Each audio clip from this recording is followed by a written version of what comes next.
সময়টা ছিল বুধবার দিন দুপুরবেলা। ওই 3টে সাড়ে 3টে হবে। বাপের বাড়ি থেকে ফিরছি। বেশ অনেক কটা দিন বলতেই 4-5টা দিন বাপের বাড়িতে থাকতাম। দুপুর করেই ফিরছি, কারণ এখন তো সন্ধ্যা হলে বেশ একটু ঠান্ডা। তাই রোদে ছেলেকে নিয়ে বেরিয়ে পড়েছি। বাপের বাড়িতে থাকলে মনটা যতটা আনন্দ থাকে, বাড়ি আসার সময় প্রতিবার সেই মন খারাপ হয়ে যায়। কি আর করা যাবে, আমাদের মেয়েদের জীবনটাই এরকম।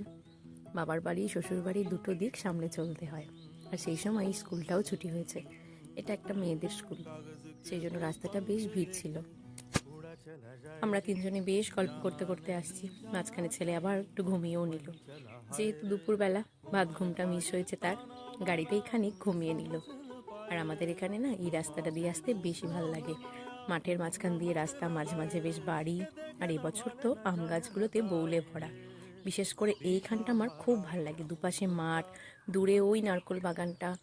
কি এক যে ভালো লাগা! এই রাস্তাটা এবারে নতুন করে দিয়েছে, সেই জন্য যেন আসতে আরও বেশিই ভালো লাগছিল।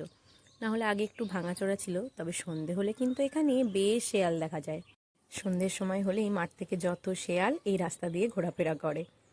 আর এটা ছিল বৃহস্পতিবার সকালবেলা। একই নিরামিষ কী রান্না করেছিলাম সজনে ফুল ভাজা, মুগের ডাল, তার সাথে হয়েছিল হিমচে শাকের বড়া আর গোল গোল পোস্ত দিয়ে আলু ভাজা, যেটা আমার ছেলের সব থেকে বেশি ভালো লাগে। মাছ মাংস না থাকলেও এই আলু ভাজা হলে আর কিচ্ছুটি সে বলে না।